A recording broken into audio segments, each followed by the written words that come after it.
Perkenalkan, nama saya Lince Laurentina Stenu. Pada video ini saya akan memaparkan materi bab konsep penganggaran perusahaan. Pembahasan ini meliputi pengertian anggaran, kegunaan, tujuan penyusunan, jenis-jenis anggaran, serta keunggulan dan kelemahannya, yang semuanya saling berkaitan dalam pengelolaan keuangan perusahaan. Yang pertama kita bahas adalah pengertian anggaran. Pada pembahasan pertama ini saya tidak hanya membahas apa itu anggaran, tetapi juga mengenai pengertian penganggaran, dan juga apa itu anggaran perusahaan dan penganggaran perusahaan. Jadi anggaran pada dasarnya adalah rencana yang disusun secara tertulis dalam bentuk angka dan berlaku untuk jangka waktu tertentu. Anggaran biasanya dinyatakan dalam satuan uang, tetapi juga bisa dalam bentuk unit barang atau jasa.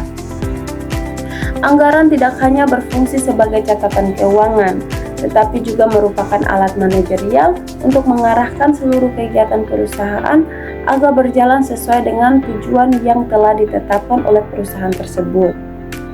Sedangkan anggaran perusahaan merupakan rencana yang disusun secara sistematis dalam bentuk angka yang mencakup seluruh kegiatan perusahaan untuk periode tertentu dalam perusahaan itu. Kalau penganggaran adalah proses penyusunan anggaran yang meliputi persiapan, pengumpulan data, pembagian tugas, penyusunan rencana, implementasi, pengendalian hingga evaluasi hasil.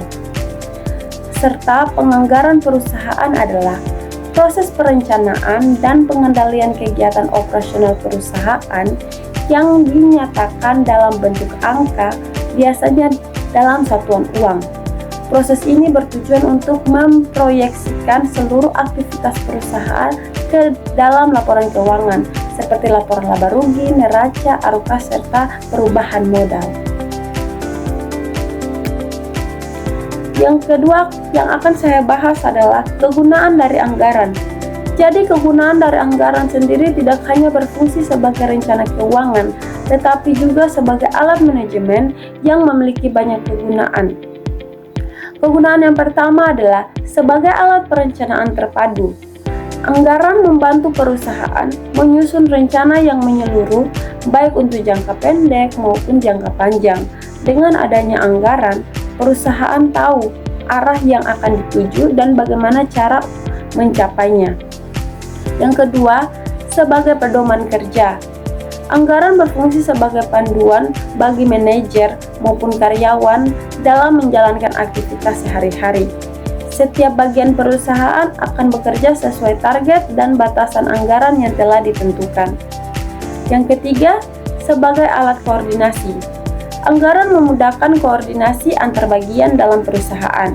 Dengan adanya anggaran, semua bagian saling terkait dan bekerja menuju tujuan yang sama. Yang keempat, sebagai alat pengawasan dan pengendalian.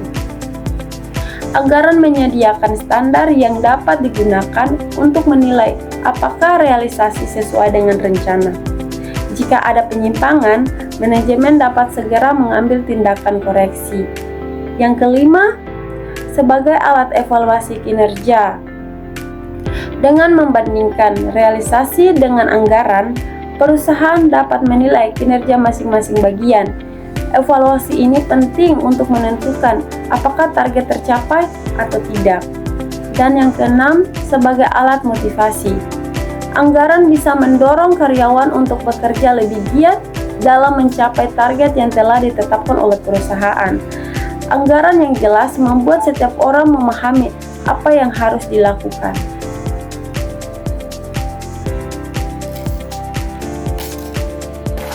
Poin ketiga yang akan saya bahas adalah tujuan penyusunan anggaran. Penyusunan anggaran bukan hanya sekedar menentukan angka pemasukan dan pengeluaran, tapi juga merupakan proses manajerial yang penting untuk mengarahkan jalannya perusahaan. Tujuan penyusunan anggaran yang pertama adalah menyatakan sasaran perusahaan secara formal. Anggaran membantu perusahaan menyusun sasaran atau target secara tertulis, jelas, dan sistematis. Hal ini menghindarkan keracuan dan memastikan semua pihak memahami arah perusahaan. Yang kedua, mengomunikasikan harapan manajemen. Anggaran menjadi sarana komunikasi antara pimpinan dan seluruh unit organisasi. Dengan anggaran, manajemen menyampaikan harapan, prioritas, dan kebijakan perusahaan agar dipahami oleh semua pihak. Yang ketiga, menyediakan rencana yang terperinci. Anggaran memecah tujuan besar perusahaan menjadi rencana kerja yang lebih spesifik dan rinci. Dengan demikian, ketidakpastian dapat dikurangi dan setiap bagian memiliki arahan yang jelas. Yang keempat, mengkoordinasikan penggunaan sumber daya. Sumber daya perusahaan seperti modal, tenaga kerja, bahan baku, waktu seringkali terbatas. Dengan adanya anggaran, penggunaannya bisa lebih optimal dan terkoordinasikan antara bagian. Yang kelima, menjadi alat pengendalian dan pengukuran kinerja. Anggaran berfungsi sebagai standar kerja. Hasil nyata bisa dibandingkan dengan rencana, sehingga penyimpangan dapat segera diketahui dan diperbaiki. Dan yang keenam adalah menjadi dasar pengambilan keputusan. Dengan informasi yang terkandung dalam anggaran, manajemen memiliki dasar yang kuat untuk mengambil keputusan yang strategis. Poin keempat, saya akan membahas mengenai jenis-jenis anggaran. Di sini ada dua jenis anggaran yang akan saya bahas, anggaran operasional dan anggaran keuangan. Yang pertama, anggaran operasional. Anggaran operasional sendiri adalah rencana keuangan yang berhubungan langsung dengan kegiatan sehari-hari perusahaan. Fokusnya pada penjualan, produksi, biaya, dan laba rugi. Dalam anggaran operasional terdapat anggaran penjualan, produksi, bahan baku, BTKL, BOP, biaya produksi, beban operasi, dan laba rugi. Anggaran pertama yang ada dalam anggaran operasional adalah anggaran penjualan. Anggaran ini merupakan dasar dari anggaran lainnya karena seluruh kegiatan operasional bergantung pada target penjualan. Yang kedua adalah anggaran produksi. Anggaran ini menentukan jumlah barang yang harus diproduksi untuk memenuhi target penjualan dengan memperhitungkan persediaan awal dan akhir.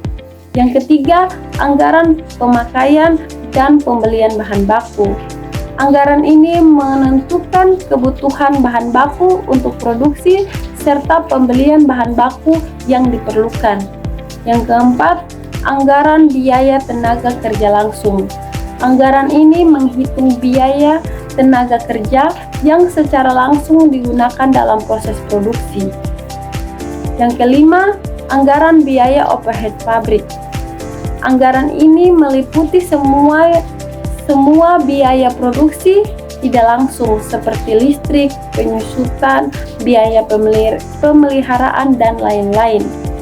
Yang keenam, anggaran biaya produksi merupakan gabungan dari biaya bahan baku, tenaga kerja langsung, dan biaya overhead pabrik.